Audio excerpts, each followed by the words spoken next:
할렐루야.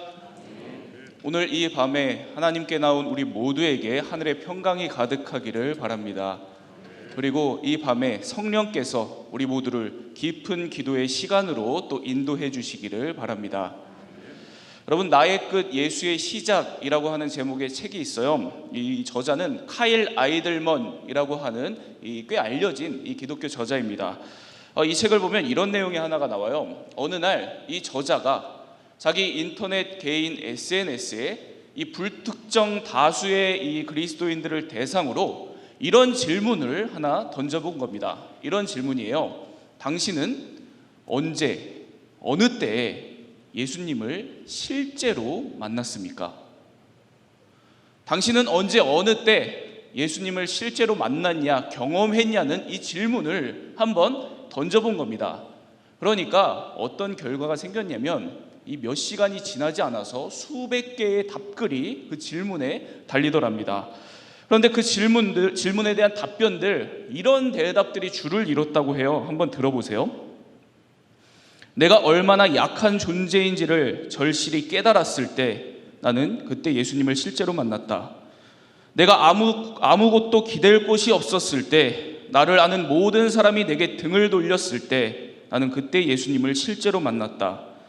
내가 말기암으로 몇 개월밖에 살지 못한다는 청천벽력 같은 통보를 받았을 때, 남편이 다른 여자와 바람나서 집을 나갔을 때, 내가 중독을 이겨낼 수 있다는 자신감을 완전히 상실했을 때, 내가 우울증이 참기 힘들 만큼 깊어졌을 때, 30년 동안 청춘을 바쳐 일했던 직장에서 아무 대책도 없이 쫓겨났을 때, 가정을 되살릴 힘이 나에게 없다는 것을 깨달았을 때, 그리고 남편이 세상을 떠났을 때, 이와 같은 답변들이 줄을 이뤘답니다.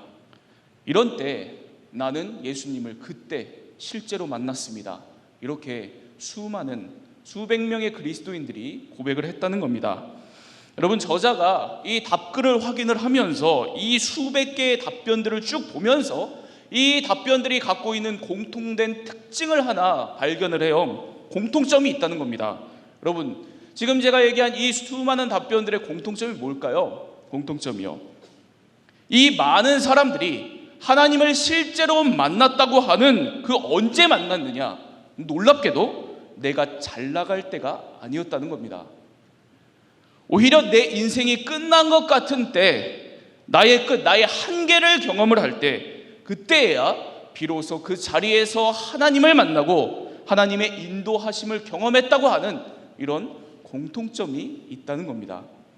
나의 끝의 자리가 정말 끝이 아니라 바로 그 끝의 자리가 하나님의 시작이 되는 그런 은혜를 경험했다는 겁니다. 여러분, 물론 이 반드시 우리 인생의 끝과 같은 이 가장 힘든 순간에만 예수님을 만나고 하나님의 인도하심을 우리들이 경험하는 그런 것은 아니죠. 꼭 그렇지는 않습니다. 그렇지만 우리가 다들 경험해서 잘 알듯이, 또 우리들이 매번 여러 성경 말씀들을 통해서 반복해서 확인을 했듯이, 우리가 알고 있는 분명한 사실이 바로 여기에 있지 않습니까, 여러분? 우리 인생의 끝은 그냥 끝이 아니라는 거예요. 내가 이렇게 무기력하고 무너지고 기댈 곳이 없고 오늘도 외롭고 막막할 때, 살아계신 하나님께서는 반드시 우리 하나님의 사람들의 이 끝을 그냥 끝이 아니라 하나님께서 시작하는 자리로 바꾸신다는 겁니다. 반드시 우리 하나님의 사람들의 이 끝의 자리는 끝이 아니라 하나님이 시작하시는 자리라는 겁니다. 그러니 여러분, 오늘도 나의 끝은 그냥 끝이 아니다, 하나님의 시작이다. 이제야 하나님이 시작하실 것이다. 그리고 하나님이 이미 시작하셨다. 이것을 오늘도 믿음으로 고백하며 나의 끝의 자리를 하나님의 시작의 자리로 믿고 나아가는 여러분들이 다 되시기를 바랍니다. 여러분, 오늘 말씀은 이렇게 나의 끝의 자리를 하나님의 시작의 자리로 삼은 대표적인 사람이 등장을 해요. 그 사람은 바로 선지자 에스겔입니다. 에스겔이요.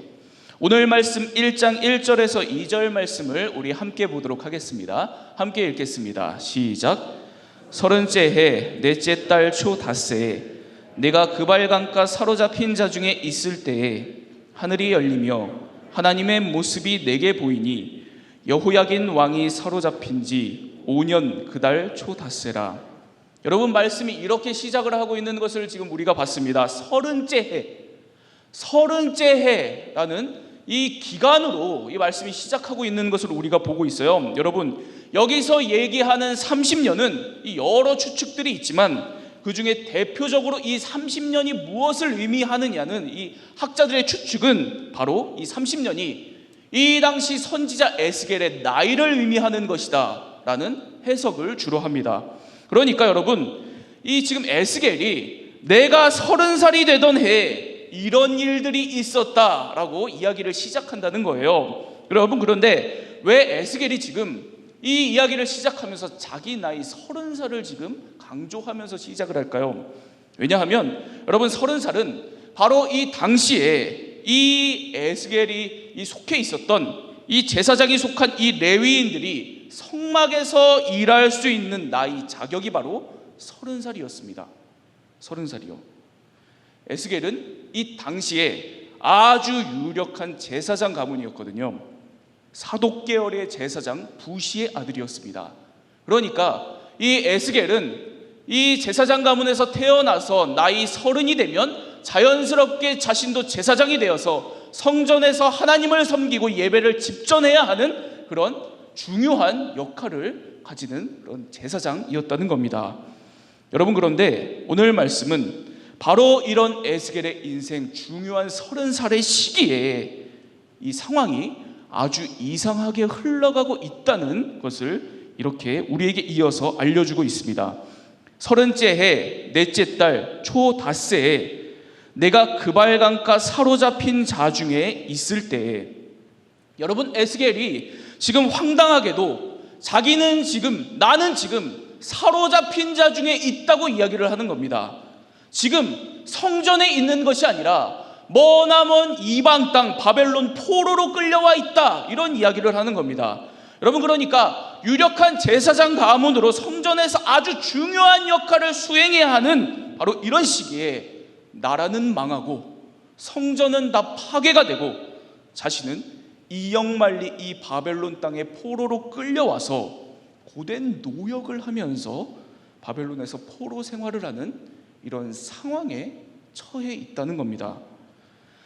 제사장 가문으로 성전직을 감당해야 하고 하나님을 섬겨야 하는데 그게 너무도 중요한 시기, 그게 전부인 인생인데, 그런데 성전은 파괴되고 자신은 이역만리 포로로 끌려와 있는 그런 상황이라는 겁니다. 완전히 나라가 끝장나고 자신의 인생 경력, 미래, 모든 것이 불투명하고 끝나버린 것만 같은 바로 나의 이 끝의 자리에 오늘 이 에스겔이 서 있는 겁니다. 그러면서 이 끝의 자리에서 하나님의 시작을 경험한 사람이 바로 이 에스겔입니다. 여러분, 오늘 이 에스겔의 모습을 보면서 오늘 에스겔이 나의 끝의 자리를 어떻게 하나님의 시작의 자리로 바꿔내는가, 이 비결을 두 가지로 좀 살펴보고 나누도록 하겠습니다. 그리고 이 나눈 내용을 기도 제목 삼아서 이 밤에 함께 기도하는 시간을 갖도록 하겠습니다. 여러분, 에스겔이 나의 끝의 자리를 하나님의 시작의 자리로 바꾼 비결 첫 번째입니다. 에스겔은 어려운 상황 속에서도 내가 누구인가라고 하는 이 분명한 자기 정체성을 갖고 있었습니다. 오늘 말씀 3절 말씀입니다. 오늘 말씀 3절 말씀 우리 함께 읽겠습니다. 시작. 그발 강가에서 여호와의 말씀이 부시의 아들 제사장 나 에스겔에게 특별히 임하고 여호와의 권능이 내 위에 있으니라. 여러분, 이 말씀에서 여기서 에스겔이 자기 자신을 어떻게 소개하고 있는지를 지금 우리가 봤습니다. 부시의 아들 제사장 나 에스겔에게 라고 소개를 하고 있죠. 자신이 제사장이라는 것을 분명하게 밝히고 있는 것을 우리가 말씀을 통해서 확인을 했습니다. 여러분, 이게 사실 우리가 지금 얘기한 이 배경을 알고 보면 참 놀라운 일입니다. 그렇죠? 너무 놀라운 일이에요. 여러분, 왜 그럴까요? 나라가 망했습니다. 그리고 성전이 파괴됐고 제사장인 자신은 이역만리 포로로 끌려와서 매일 하는 일이라고는 저 그발강가에 가서 운하를 건설하는, 돌을 나르고 흙을 쌓고 하는 이 노동을 하는 일을 했었던 겁니다. 고된 노동을 매일같이 그렇게 감당하면서도 에스겔이 분명하게 오늘 얘기하는 것은, 이런 상황에도 그래도 나는 제사장이다. 나는 지금 이스라엘의 제사장이다. 그래도 나는 살아계신 하나님 여호와를 섬기는 하나님의 사람이다. 바로 이런 이 분명한 자기 정체성을 갖고 있었던 겁니다. 여러분, 내가 아무것도 할 수 없을 때, 내가 다 끝난 것만 같을 때, 더 이상 의지할 것이 없을 때, 그래서 내 마음에 상처만 가득하고 무기력하고 자존감이 떨어지고 낙담이 가득할 때, 내가 원치 않는 상황, 원치 않는 끝의 자리에 있는 것만 같을 때, 여러분, 바로 그럴 때 그 무엇보다도 우리가 오늘 하나님 앞에서 반드시 붙들어야 하는 것이 바로 여기에 있습니다. 내가 누구인가? 그래도 나는 하나님의 사람이다. 그래도 나는 하나님의 자녀다. 이 분명한 자기 정체성을 붙드는 여러분들이 다 되시기를 바랍니다. 여러분, 그것만 분명하면 우리는 견뎌낼 수 있습니다. 그것만 분명하면 우리는 우리의 모든 끝의 자리를 하나님께서 하나님의 시작의 자리로 바꾸시는 능력을 경험할 수 있습니다. 여러분, 빅터 프랭클이라고 하는 사람이 있어요. 사진 속에 저 사람입니다. 이 빅터 프랭클은 아우슈비츠 수용소 생존자입니다. 유대인으로서 살아남은 사람이에요. 그래서 이 아우슈비츠 수용소에서 살아남아서 그 아우슈비츠 수용소에서 겪었던 경험을 가지고 죽음의 수용소에서라는 유명한 책을 썼습니다. 이 책을 보면 이 빅터 프랭클이 그 잔인했던 이 아우슈비츠 수용소에서 자기가 있으면서 겪었던 아주 잔혹했었던 일들을 생생하게 기록을 하고 있거든요. 특별히 이 나치 SS 대원들이 그 당시에 얼마나 이 수감자들을 짐승처럼 대했는가, 이 이야기가 잘 생생하게 표현이 되어 있습니다. 이게 인간인가 싶을 정도로 너무 수치스럽고 모욕적인 상황 속에 이 수감자들을 밀어넣는 겁니다. 나치가 왜 그렇게 했냐면, 사람이 다른 사람을 아무렇지 않게 죽이려면 그냥 죽일 수가 없답니다. 그 대상인 사람이 사람 같지 않게 보여야 된다고 그래요. 그러면 죽이는 게 쉬워진답니다. 그래서 이 당시에 나치 SS 대원들이 이 수감자들을 정말 이 수감자들이 자기 자신을 짐승처럼 여길 정도로 그런 상황으로 밀어넣었다는 겁니다. 여러분, 이 수감자들이 이런 상황에 처하게 되었을 때 어떻게 됐을까요? 내가 인간이라는 생각을 점차 내려놓고 포기하게 되는 그런 상황들이 펼쳐졌다고 해요. 이 빅터 프랭클이 이 상황들을 이 수용소 안에서 관찰을 해보니까, 그렇게 인간이기를 결국에는 포기해버린 사람들, 자기 정체성을 잃어버린 사람들이 결국에는 그 수용소에서 일찍 목숨을 잃어버리는 것을 발견을 하게 됩니다. 그래서 이 빅터 프랭클이 이 수용소 안에서 뭘 하냐면, 매일 아침마다 매일 깨진 유리 조각을 주워서 매일 아침마다 면도를 합니다. 면도를 했다고 해요. 그리고 매 순간마다 자신이 예전에 읽었었던 이 도스토예프스키 같은 수많은 그 주옥 같은 문학작품들, 그 문학작품들의 아름다운 문구들을 매일같이 자신이 떠올리면서 기억을 합니다. 그러면서 나는 이 모든 상황에도, 어떤 상황에도 나는 인간이다, 나는 가치 있고 존엄한 인간이다, 이 자기 정체성을, 이 생각을 매일 매 순간 분명하게 했다는 겁니다. 그리고 버틴 거예요. 그러면서 이 빅터 프랭클이 살아남았다라는 이야기를 합니다. 여러분, 이 빅터 프랭클의 이야기가 우리에게 주는 교훈은 바로 이거겠죠. 여러분, 우리가 어떤 상황에도 굳건히 붙드는 자기 정체성은 실제로 힘이 있다는 겁니다. 힘이요. 나는 존엄한 인간이다. 나는 하나님의 자녀다. 나는 하나님의 사람이다. 이 분명한 자기 정체성은 우리들로 하여금 어떠한 나의 끝의 자리라고 할지라도 그 자리에서 버티게 하고 살아가게 하는 분명한 힘이 있다는 겁니다. 여러분, 이런 분명한 자기 정체성이 주는 힘을 성경에서 잘 보여주는 말씀 중에 하나가 바로 다니엘 이야기거든요. 다니엘이요. 다니엘 6장을 보면 다니엘이 포로 생활 가운데 사자굴에 던져지는 위기에 처하는 그 유명한 내용이 나옵니다. 이 아주 큰 위기 앞에서 다니엘이 뭘 하냐면 다니엘서 6장 10절은 이렇게 기록을 합니다. 제가 읽겠습니다. 다니엘이 이 조서에 왕의 도장이 찍힌 것을 알고도 자기 집에 돌아가서는 윗방에 올라가 예루살렘으로 향한 창문을 열고 전에 하던 대로 하루 3번씩 무릎을 꿇고 기도하며 그의 하나님께 감사하였더라. 여러분, 인생의 큰 위기 상황 앞에서 다니엘이 무엇을 했는가? 매일 하던 대로 하루 3번씩 하나님께 기도했다. 이게 성경 말씀의 기록입니다. 여러분, 이게 무슨 뜻일까요? 무슨 의미일까요? 여러분, 똑같은 포로 생활이었습니다. 에스겔과 다니엘, 이 바벨론 포로 생활을 똑같이 경험을 했거든요. 차이점이 있다면 에스겔은 저 그발 강가에서 운하를 건설하는 강제 노동에 동원됐었던 그런 사람이었습니다. 그런데 다니엘은 바벨론 왕궁에서 끊임없이 대적자들의 위협을 받으면서 그렇게 포로 생활을 했었습니다. 이런 전혀 다른 환경이었는데 이 에스겔과 다니엘 두 사람이 갖고 있었던 공통점이 하나가 있습니다. 그것은 바벨론 포로 생활 속에서도 반드시 나는 하나님의 사람 제사장이다, 이 분명한 자기 정체성을 갖고 있었던 에스겔처럼 다니엘 또한 바벨론 왕궁에서 끊임없이 대적자들에게 위협을 받으면서 포로 생활을 하면서도 매일 분명한 자기 정체성을 가지고 살았다는 겁니다. 나는 오늘도 기도하는 사람이다. 나는 이 모든 상황에도, 어떤 상황에도, 심지어 나의 지금 상황이 인생이 끝난 것 같은 그런 시간을 지난다고 할지라도 나는 하나님 앞에서 오늘도 기도하는 사람이다.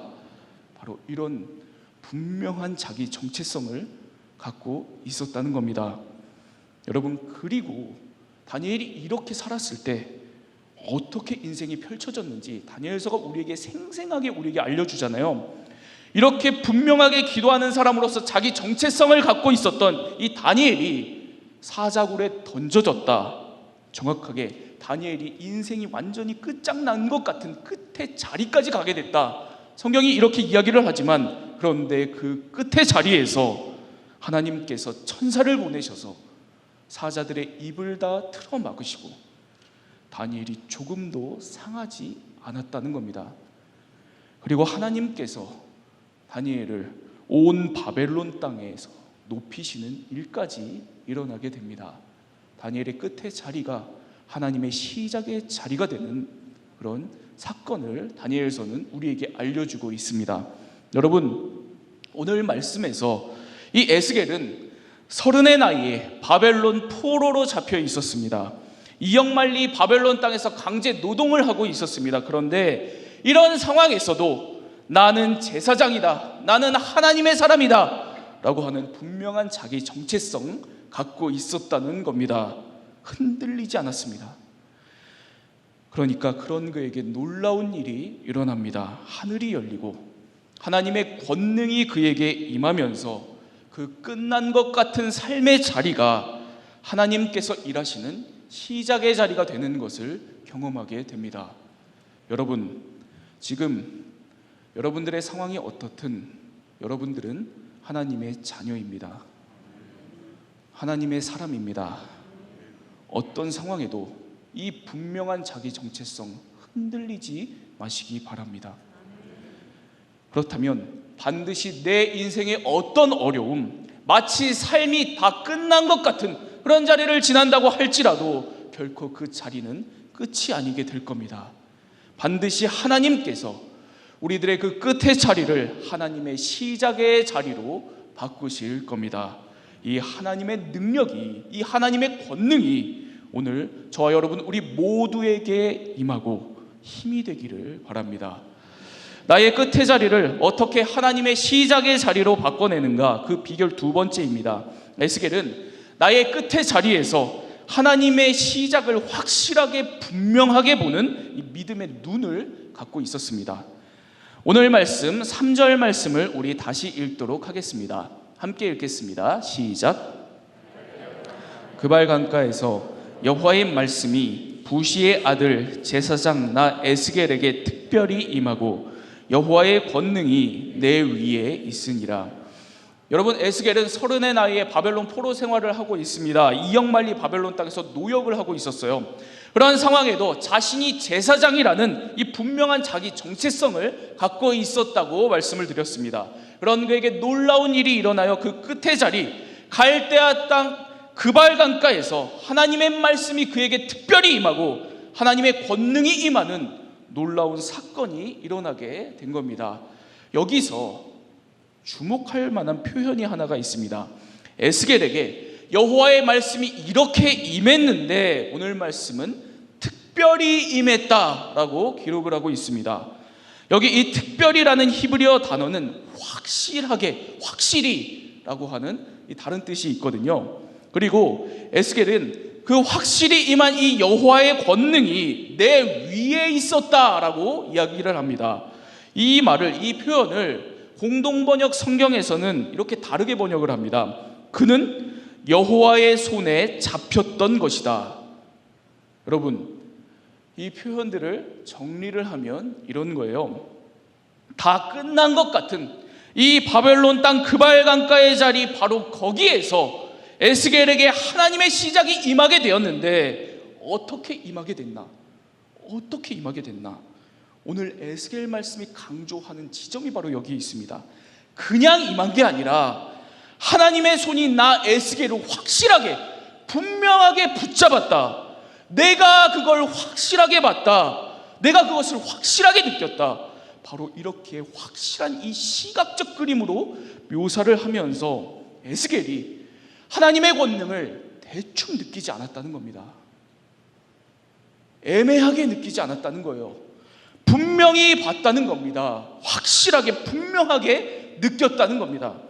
내 인생이 다 끝난 것 같은 바로 그 자리에서 내가 하나님의 권능을, 하나님의 능력을 분명하게, 확실하게, 그 손이 나를 확실히 사로잡는 것을 내가 봤다, 느꼈다. 바로 에스겔은 믿음의 눈으로 바로 이렇게 생생하게, 확실하게 하나님의 능력을 봤다고 이야기를 합니다. 여러분, 이게 어떻게 이럴 수 있을까요? 어떻게 이게 가능할 수 있을까요?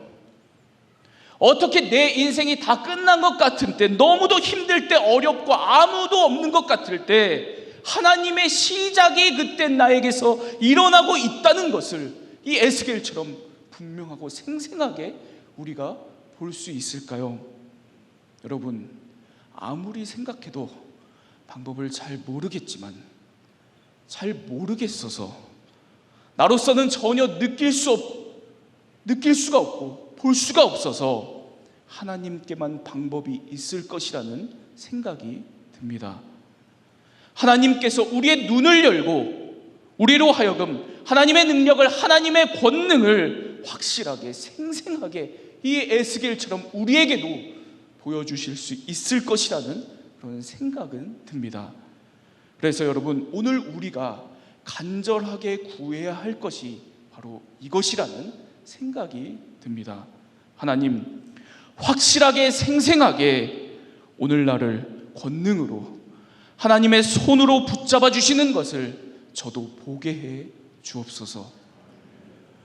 다 끝난 것 같은 인생에도 하나님의 시작이 있다는데, 나도 하나님의 자녀인데, 하나님의 사람인데, 하나님께서 나를 이렇게 부르셨다면, 나를 이렇게 주님의 사람으로 살게 하셨다면, 하나님, 나를 이렇게 끝내시면 안 됩니다. 하나님의 시작을 오늘 내게도 보여주옵소서. 분명하게 하나님이 오늘 내 인생에 어떤 하나님의 역사를 시작하시는지 보여주옵소서. 이렇게 기도로 하나님의 시작을 구하며 바라보며 나아가는 저와 여러분 우리 모두가 되기를 바랍니다. 여러분, 설교를 준비하면서 우리의 끝에서 하나님의 시작을 보는 이 믿음의 눈을 가졌던 사람들 누가 있었을까 제가 생각을 하다가 이런 이야기가 하나 떠올랐습니다. 어둠 속의 촛불들이라고 하는 책에 나오는 이야기인데요, 이 저자가 이 로안 윌리엄스라고 하는 이 영국 성공의 이 캔터베리 대주교인 분입니다. 이분이 코로나가 터지고 난 이후에 자신이 목회하고 있었던 이 캔터베리 대성당에서 이 매주 했었던 설교들을 모아놓은 설교집이에요. 그런데 이 책에 이분이 지금 우리가 겪고 있는 이 코로나의 상황을 지금으로부터 75년 전에 있었던 제2차 세계대전 때하고 비교한 그런 이야기, 아주 인상 깊은 그런 이야기가 하나 나옵니다. 이런 이야기예요. 2차 세계대전이 터졌을 때 영국의 모든 사람들이 한결같이 이런 생각을 했었답니다. 빨리 이 전쟁이 끝나서, 이 비극이 다 끝나서 빨리 다시 이전의 일상으로 돌아갔으면 좋겠다, 이런 생각을 한결같이 했답니다. 오늘 우리들이 생각하고 바라는 것과 똑같지 않습니까, 여러분? 빨리 코로나 끝나고 예전 일상으로 돌아갔으면 좋겠다. 그것을 75년 전에 영국의 이 세계대전이 터졌을 때 영국인들도 똑같은 생각들을 했다는 거예요. 일상으로 돌아가고 싶다는 겁니다. 그리고 여러분, 기적처럼 우리가 알다시피 전쟁이 정말 종식되게 됩니다. 끝나게 돼요. 그래서 사람들이 한결같이 그러면 우리들이 이제 일상으로 돌아가는 건가, 이런 생각을 했답니다. 그런데 정말 전쟁이 끝났는데 많은 사람들이 이전의 일상으로 돌아가지 않더랍니다. 오히려 사람들이 힘을 합쳐서 전쟁 동안 경험했었던 자신들의 이 세상의 끝과 같은 상황들을 새로운 시작으로 바꿔내기 시작을 했답니다.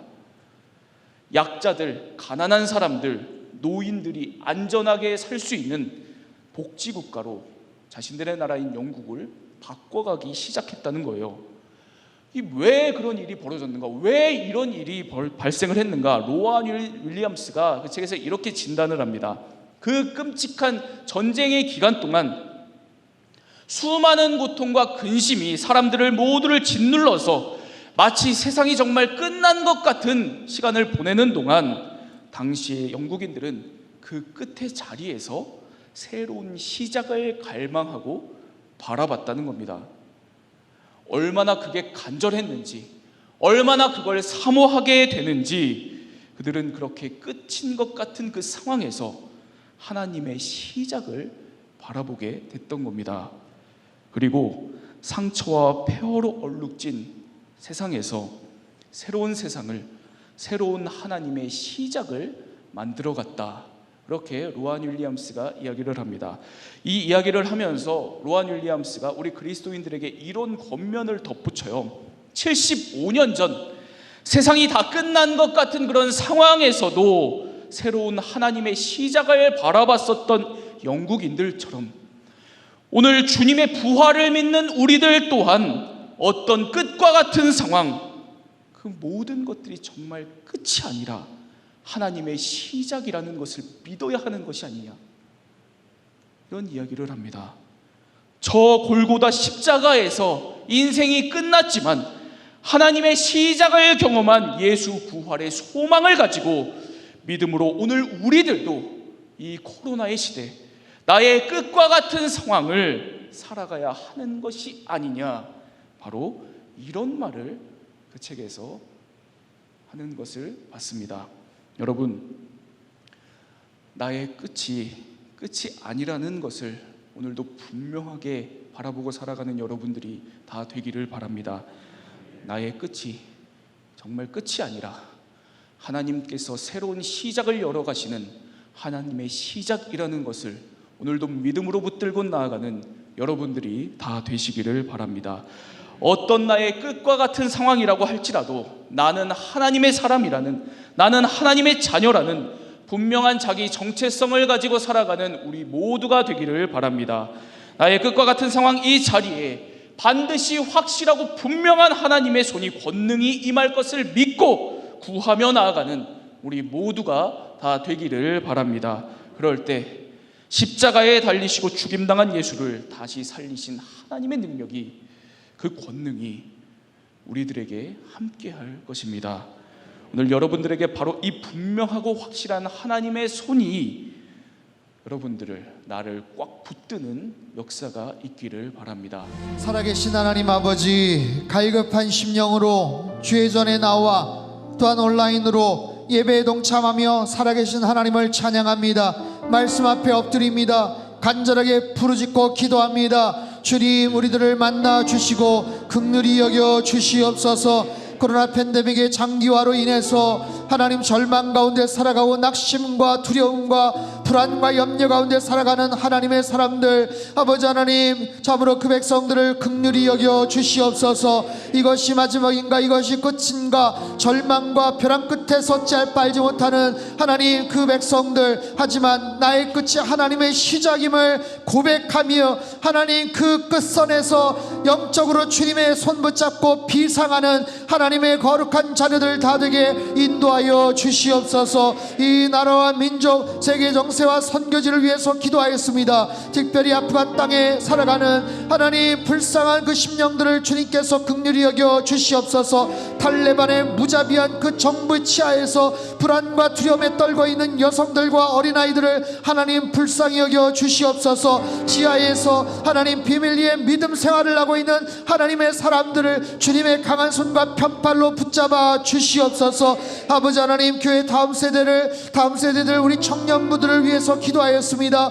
열심히 뭔가를 노력하며 살아가지만 향방을 찾지 못하고 어찌할 바 알지 못하는 그들을 하나님 복음으로, 말씀으로 무장시켜 주시고 하나님 말씀 가운데서 저들의 중심을 잡고 삶의 목적과 방향을 찾아갈 수 있게 하여 주시옵소서. 하나님, 우리 환우들을 위해서 기도하였습니다. 상한 갈대를 꺾지 않으시고 꺼져가는 심지를 끄지 않으시는 아버지 하나님 불쌍히 여겨 주시옵소서. 모든 고통과 아픔과 모든 상처를 주님 낫게 하여 주시옵소서. 주님의 보혈의 손으로 어루만져 주실 때에 급속한 치유가 있게 하여 주시옵소서. 오장육부 폐부 깊숙한 곳에 있는 모든 연약한 부위들을 주님께서 치료의 광선으로 발하여 주시어서 온전한 회복이 있게 하여 주시옵소서. 하나님, 우리 가정이 주님을 찬양하며 경배하는 믿음의 가정 되어지기를 원합니다. 8주 동안 있을 블레싱 패밀리 하나님의 프로젝트 가운데 기름 부어 주시옵소서.